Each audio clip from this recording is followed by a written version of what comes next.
Alors, petite actu sur guideautoweb.com concernant une voiture électrique qui est quand même sortie en 2018, j'étais passé à côté, et qui ressemble fortement à la Tesla Roadster, mais c'est une voiture chinoise du coup, qui est déjà commercialisée en Chine donc depuis 2018. En 2020, une nouvelle super voiture électrique sera produite au sol américain, et c'est la Kiantu K50, un coupé électrique conçu par la firme chinoise CH Auto.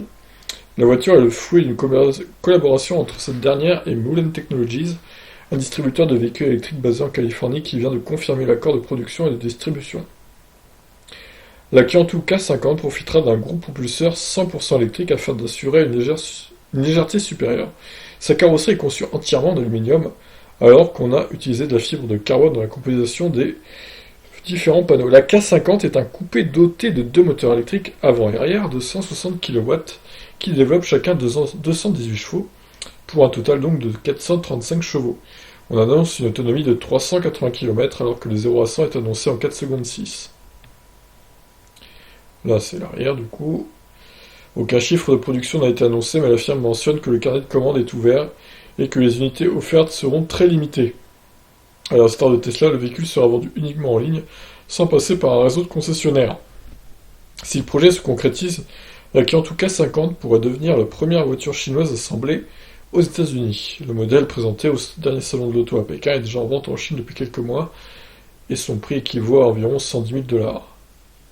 Alors, moi je trouve que c'est un peu cher quand même pour une voiture chinoise, sachant que ses perfs sont quand même pas révolutionnaires. Je veux dire, l'autonomie n'est pas dingue, elle doit avoir, je sais pas, à peine 80 kWh de batterie, voire 70.